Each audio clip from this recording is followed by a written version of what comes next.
buenas noches, bienvenidos a Primer Círculo. Y hoy vamos a hablar de lo que estamos todos muy preocupados, que es este nuevo Omicron.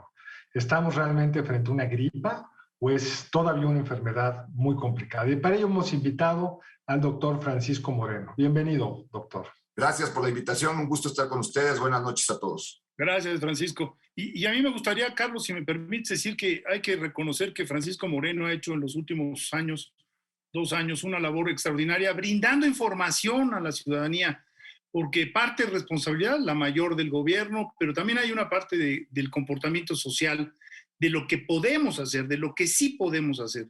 Pero la información ha cambiado a una velocidad tal que es muy importante mantenerse alerta, porque no es lo mismo lo que vivimos en enero del 20 que el 21, que el 22.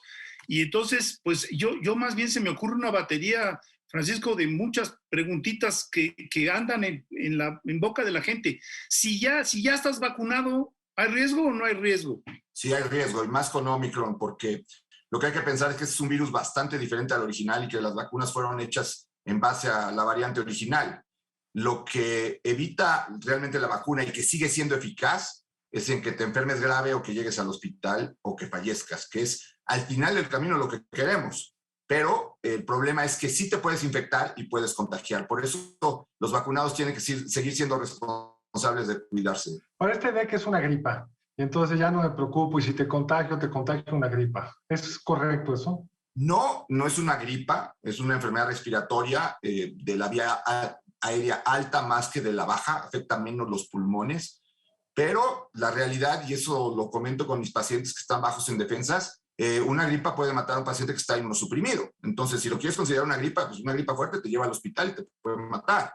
Entonces, lo que tenemos que entender es que no va a ser una gripa para todos. No todos tenemos la posibilidad de responder igual. Y también hay una interrogante muy grande aquí.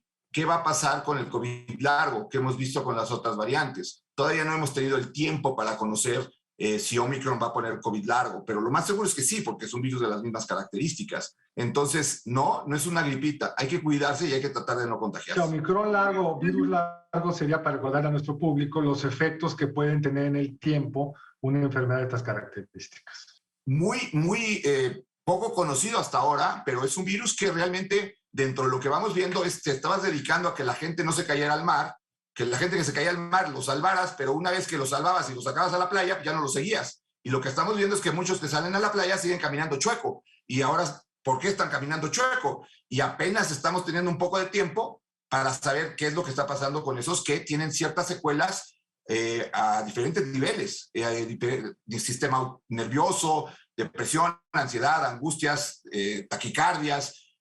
Algo que no entiende la gente es que afecta la calidad de vida de la persona que lo tiene. O sea, esto es muy importante. El COVID pone en riesgo tu vida. El COVID largo pone en riesgo tu calidad de vida. Ahora, Francisco, algo que está en el ambiente, niños. Se habla muy poco. En otros países ya están vacunando niños y en México no se ha atendido a esa población que, de acuerdo a los datos de distintos médicos que tú mejor que nadie conoces, pues en Estados Unidos ya hay estudios muy claros que muestran que los niños sí se infectan y que sí pueden realmente llegar a estados muy graves. ¿Cómo ves la situación en México? Mira, en Estados Unidos lo que están viendo el fenómeno es que pueden comparar los dos grupos, el grupo de 5 a 17 años y de 5 a 12 años, en donde los que sí se vacunaron y los que no. Recordemos que ahí hay un gran sector de la población que no quiere vacunarse y evidentemente no vacunó a sus hijos.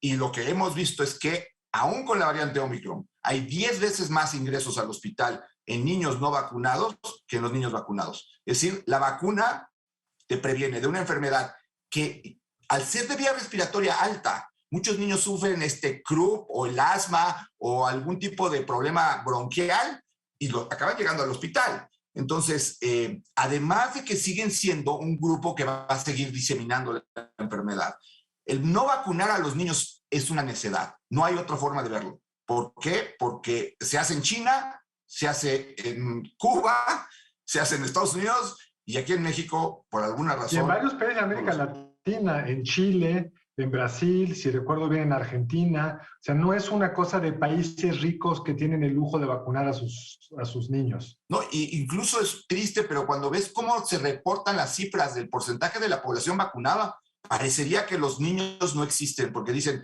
ya tenemos al 83% de la población vacunada. A ver, de los de 18 años para arriba. Ese es diferente. ¿Por qué no estás tomando de los de 15 años para abajo? O sea, de esos no tenemos vacunados, más que los que pudieron irse a vacunar al extranjero. Además, los datos son contradictorios, ¿no? Porque en Ciudad de México, por ejemplo, se dice que todo el mundo ya está vacunado oficialmente, pero también en los niveles de hospitalización han subido. O sea, el nivel general de vacunación en México sigue siendo bajo. O sea, hay una porción importante de la población que no está vacunada y menos con dosis completa. Entonces, sí podemos tener en las próximas semanas un escenario de un ascenso estilo cohete, en el cual pueda haber riesgo de saturación. La gente dice, bueno, de saturación de hospitales me refiero. Y eso yo creo que hay que explicarlo, que el riesgo radica en buena medida allí, en la saturación de los hospitales, ¿no? Claro, 3 razones. Una, vamos a tener muchos casos al mismo tiempo, aunque sea un porcentaje bajo, pues al tener más casos, el número de personas va a ser mayor. Segundo, ya no tenemos la reconversión hospitalaria que teníamos antes, porque antes muchos hospitales se habían puesto totalmente COVID y ahora son híbridos. No tenemos el centro Citibanamex, no tenemos el autódromo, no tenemos muchos otros factores que pudieran haber ayudado en plena pandemia. Y el otro factor que es importante y que lo comentas muy bien, es que realmente el esquema de vacunación que conocemos ya indica que para COVID eran 3 dosis, una al mes otra y a los 6 meses otra. Y realmente en México nos quedamos con uno que eran 2 dosis. La mayor parte de los países están poniendo la tercera dosis. Le hablan de refuerzo, pero ahora sabemos que tienes que estar protegido con 3 dosis y es bajísimo el porcentaje de la población que tiene 3 dosis. Aquellos que recibieron sus dosis en febrero o marzo del año pasado, pues prácticamente llegan acá muy deficientes en inmunidad. Y hay otro factor, por lo menos en Estados Unidos, ¿no, Francisco? Que como es tan contagiosa la variable Omicron, afecta al personal hospitalario, médicos, enfermeras. Entonces te quedas con mucho menos gente que está quizá con un Omicron menos agresivo, pero en su casa, y en su casa no te ayuda para nada. Entonces esta combinación puede ser, estás viendo en Nueva York, fatal.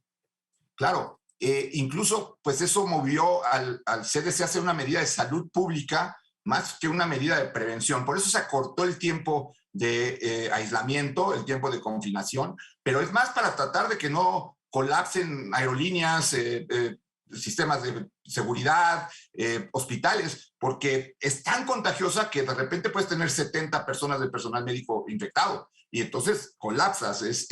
Además de que existe el riesgo, como sucedió en Sudáfrica, de que empieza a tener más y más pacientes que ingresan por una situación y acaban teniendo COVID, porque hay contagios intrahospitalarios y esos son los pacientes que pueden tener una mala evolución. Ahora, lo que sí vimos en Sudáfrica es que esto cae muy rápidamente. ¿Tú esperarías ese mismo tipo de evolución? Yo espero que sí. Me preocupa un poco lo que está pasando en Reino Unido. Si ven la gráfica, no ha tenido un descenso tan importante como lo tuvo Sudáfrica, pero Dinamarca, Noruega, países que ya tuvieron esta escalada en casos, han tenido un descenso pronunciado. ¿Qué está pasando en Reino Unido? Hay que analizarlo muy bien, pero yo creo que en México va a ocurrir lo mismo. Vamos a tener todavía una semana y media, 2, de una alzada y después debe de haber una caída que esperemos sea una caída ya para mantenernos con una endemia, no estas subidas y bajadas tan tremendas que hemos tenido, ¿no? En algún artículo dijiste que esto podría ser una especie de regalo de la naturaleza al ser humano. Y bueno, sí, es un regalo definitivamente porque podríamos llegar al efecto de rebaño, pero es una ayudadita a Dios, no le caería nada mal, ¿no? O sea, portarnos bien, mantenerlas, decía Toño Lascano el otro día, pues si sabemos cuáles son las que funcionan, el cubrebocas, pero no cualquier cubrebocas, el de tela realmente tiene una protección muy menor, e incluso el quirúrgico tiene una protección muy menor, hay que ponerse el KN95 y se acabó, ese es el que opera. O sea, darle una ayudadita a Dios también supondría haber evitado muchos festejos en fin de año y evitarlos en las próximas semanas porque va a haber realmente muchísimos contagios por la curva de ascenso que traemos. Entonces, regalo, pero un regalo que hay que ponerle el moñito y hay que ponerle para que funcione, ¿no?